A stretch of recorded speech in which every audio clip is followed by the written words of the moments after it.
Bem-vindo e bem-vinda, senhor e madame que se pergunta como começar a ler Shakespeare. Eu sou o Lucas Tardan e há muito mais entre o céu e a terra, Horácio, do que você vai encontrar nos seus livros de filosofia. William Shakespeare foi um dramaturgo inglês que viveu ali do século XVI para o XVII e ele é uma das pessoas que nós reverenciamos hoje em dia como um clássico da literatura. Ele tem uma obra que é, vamos dizer, bem extensa e é também muito famosa. E quando a gente fala de clássicos da literatura, vamos ser sinceros, a gente pensa em coisa velha. E de certa forma isso meio que está certo. Só uma olhada aqui na minha estante, Allan Poe, Shakespeare, Tolstói, Homero, são coisas realmente velhas e que dão aquela sensação de que vão ser difíceis de ler. E é justamente para isso, porque isso é um problema normal de todas as pessoas, que eu fiz esse vídeo, para te orientar em estratégias de como conseguir fazer essa ponte para o clássico,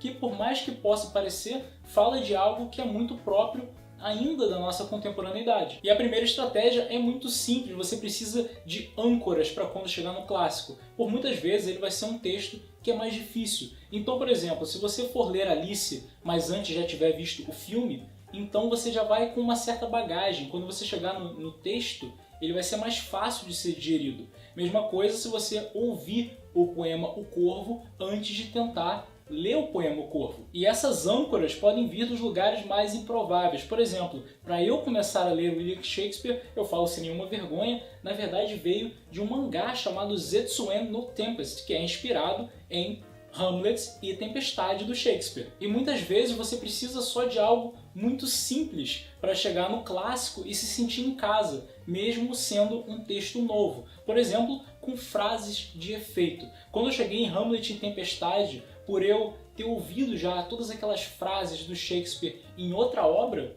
eu me senti em casa, eu podia estar num texto alienígena, mas quando finalmente chegava naquela frase que eu conhecia, eu falava, caramba, então esse é o contexto daquela frase que eu achava já tão sensacional. Uma frase muito famosa de Hamlet, e que também está em Zetsuwen no Tempest, é que o tempo está fora de compasso, maldita minha sorte de um dia ter nascido para consertá-lo. Que é, no final das contas, a mesma coisa de dizer que está tudo um fuzuê e que ninguém vai fazer nada, quem vai ter que se ferrar para consertar tudo, no caso, sou eu mesmo. Outra frase que é muito famosa de Hamlet, talvez uma das mais famosas de toda a obra do Shakespeare, é ser ou não ser. E o seu contexto é ser ou não ser. E se não fosse pelo medo do que vem depois da morte, não nos mataríamos todos para fugir desse sofrimento? Outras frases são maravilhosas também, como a do príncipe Hamlet falando sobre Ofélia.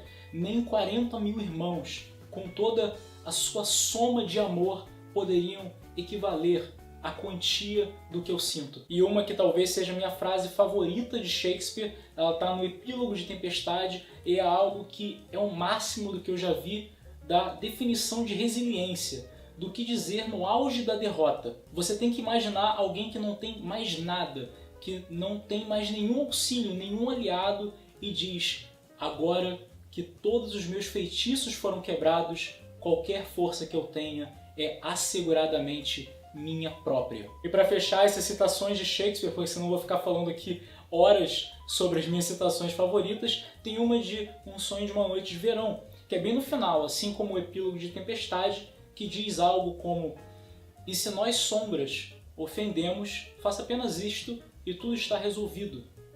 Finja que apenas aqui dormistes, enquanto essas visões lhe apareceram. Meu ponto com tudo isso é que você precisa de alguma âncora para te levar para esses clássicos. No meu caso, foram as frases de efeito. Eu vi todas essas frases numa obra que eu gostava, eu me familiarizei com essas obras, e aí quando eu cheguei no clássico e vi as obras, eu me senti em casa. Por mais difícil que o texto fosse, por mais complicado, eu tinha essas âncoras para me guiar até o final do texto. Não necessariamente você tem que ir pelo caminho das frases de efeito.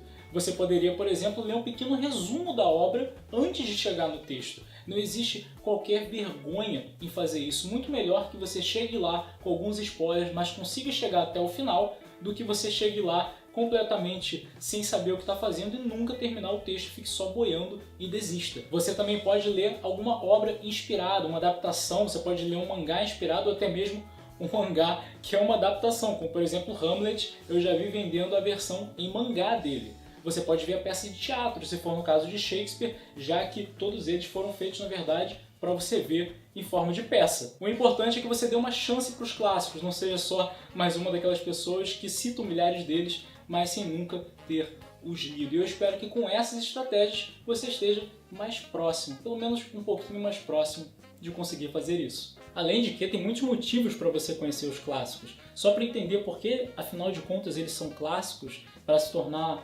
mais literato, para você conseguir citar frases famosas, para você conseguir entender aquela garota que você está afim.